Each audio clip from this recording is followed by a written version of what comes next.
నీతో మాట్లాడింది అని చెప్పావు కదా, ఏం చెప్పింది? నా ఆత్మ కావాలని అడిగింది. ఆ అమ్మాయి నాకు చాలా బాగా నచ్చింది. నేను ఇక్కడే ఉంటాను.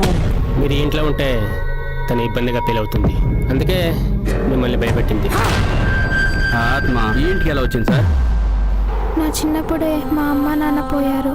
మా అన్నయ్య అయితే నన్ను అస్సలు పట్టించుకోడు. ఒంటరితనంతో అలవాటుపడ్డ అమ్మాయి తోడు కోసం వెతికింది. ఇక మీదట మా ఇల్లు వదిలి ఎక్కడికే వెళ్ళకూడదు, సరేనా? కానీ అది బొమ్మ కాదన్న విషయాన్ని గ్రహించకపోయింది.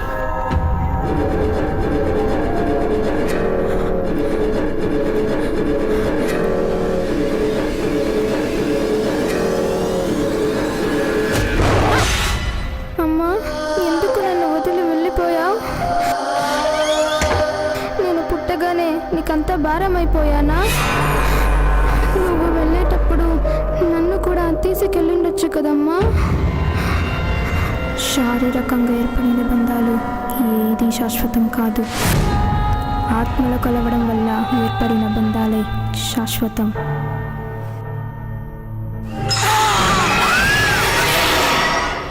నిషా, నిషా, డోంట్ కాల్ మీ నిషా. ఎవరు? బయటకు వెళ్ళడం అంటూ జరిగితే అది తను నాతో పాటు తీసుకుని వెళ్తాను. తనని ఎలా కాపాడుకోవాలో నాకు తెలుసు. కాపాడుకుంటావా? ప్రయత్నించు.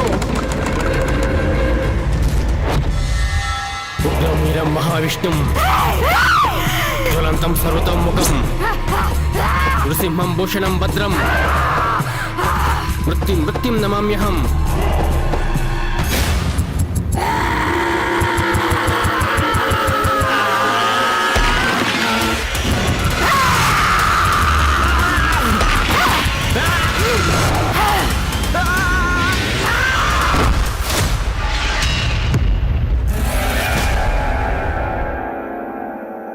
నాన్నా, నా మాటలు వినబడుతున్నాయా నాన్నా?